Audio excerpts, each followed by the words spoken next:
Ya, PT Wijaya Karya Bangunan Gedung TBK merampungkan proyek pembangunan gedung pusat komando milik BMKG dengan nilai kontrak mencapai 252,7 miliar rupiah. Gedung yang terdiri dari 9 lantai dan 2 basement ini menjadi gedung data center pertama di Indonesia yang menggunakan sistem peredam gempa. Emiten konstruksi PT Wijaya Karya Bangunan Gedung TBK merampungkan proyek pembangunan gedung pusat komando milik BMKG yang memiliki nilai kontrak 252,7 miliar rupiah. Proyek yang terletak di kompleks BMKG Pusat ini akan berfungsi sebagai kantor operasional sistem peringatan dini bencana nasional. Direktur Operasi 1 Wijaya Karya Bangunan Gedung Bagus Tri Setiana mengatakan, gedung yang terdiri dari 9 lantai dan 2 basement dengan luas total mencapai 8.679,88 meter persegi ini turut dirancang dengan penerapan base isolator type friction pendulum, menjadikannya sebagai gedung data center pertama di Indonesia yang menggunakan sistem peredam gempa. Infonya itu bisa menahan megatrust yang ada di Lempeng di daerah Bandung sana ya. Sampai sini mungkin masih di 8 skala Richter ke atas. 8,8. Nah, 8,8 sampai sini. Ini gedung ini masih kokoh berdiri dengan adanya base isolator tadi dari perhitungan para ahli struktur tadi.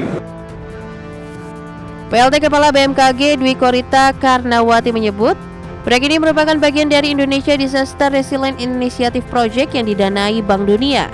Tak hanya di Jakarta, fasilitas cadangan juga dibangun di Bali untuk memastikan kontinuitas layanan jika pusat utama terdampak. Pusat komando untuk memberikan multi hazard early warning, peringatan dini multi bahaya yang terkait dengan bahaya geohidrometeorologi.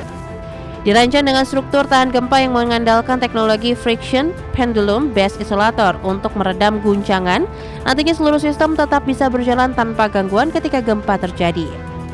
Adapun penggunaan teknologi base isolator type friction pendulum tersebar di 23 titik gedung dan mampu menahan guncangan gempa dengan periode ulang hingga 2.500 tahun.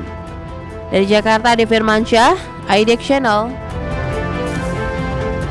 Emiten konstruksi BUMN PT Adikarya Persero Tbk mencatatkan laba bersih pada semester pertama tahun 2025 mencapai 7,54 miliar rupiah. Laba tersebut turun 45,2% dari periode yang sama tahun 2024 yang tercatat 13,77 miliar rupiah.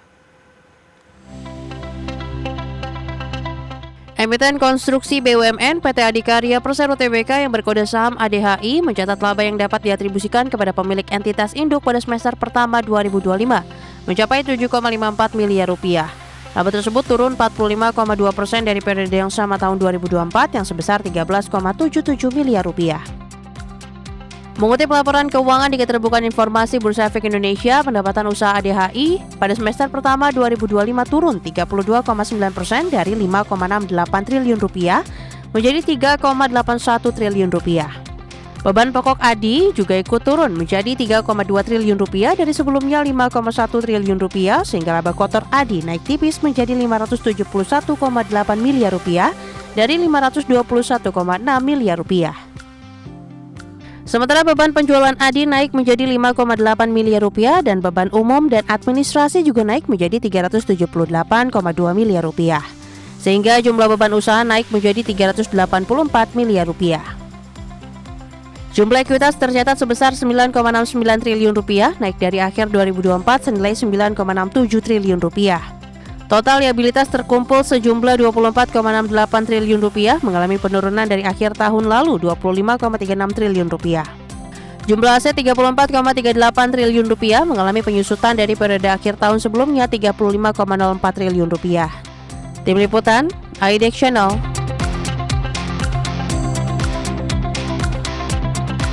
Pemirsa, Bursa Efek Indonesia kembali menghentikan sementara perdagangan saham PT Chandra Daya Investasi Tbk. Emiten berkode saham CDIA ini disuspensi di pasar reguler dan pasar tunai usai mencatatkan auto reject atas atau ARA.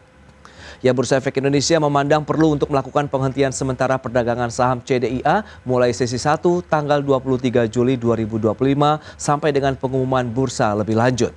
saham CDIA kembali ara berjilid-jilid setelah sempat disuspensi pada 17 Juli 2025 lalu, di mana pada tanggal 18 hingga 22 Juli saham anak usaha TPIA ini naik dengan rata-rata harian 24,6%. Adapun CDIA sudah mencetak ara sejak debut di bursa pada 9 Juli lalu.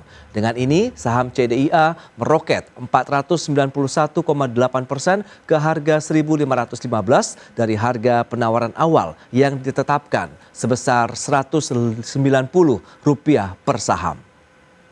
Ya, seiring lonjakan harga saham yang fantastis, kapitalisasi pasar atau market cap CDIA mencapai Rp189,2 triliun.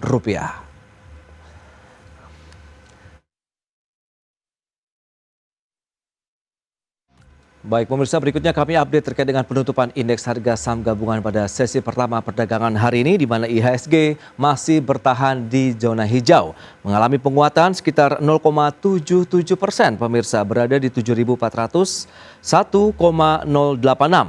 Sementara kalau kita lihat level tertinggi dari pergerakan IHSG tadi sempat menyentuh 7.430,62, sementara level terendahnya di 7.354,99.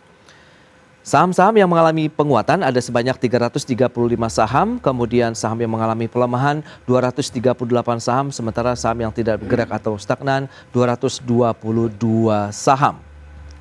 Baik, selanjutnya kita akan update terkait dengan pergerakan saham-saham yang menjadi penggerak indeks harga saham gabungan atau saham-saham yang masuk dalam pergerakan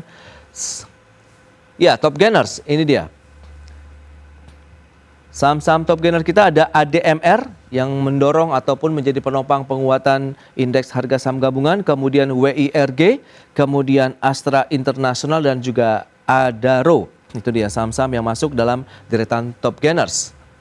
Selanjutnya saham-saham yang sempat menekan indeks harga saham gabungan ada WIFI, kemudian BRPT, PTRO dan juga Toba.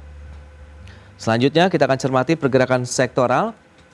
Ini dia sektor-sektor yang juga menjadi penggerak indeks harga saham gabungan. Sektor yang mengalami penguatan ada sektor teknologi dengan penguatan sekitar 3,43%, kemudian industri mengalami penguatan 1,77%, kemudian ada konsumsi non primer mengalami penguatan 0,9%, adapun sektor kesehatan mengalami tekanan atau minus 0,29%.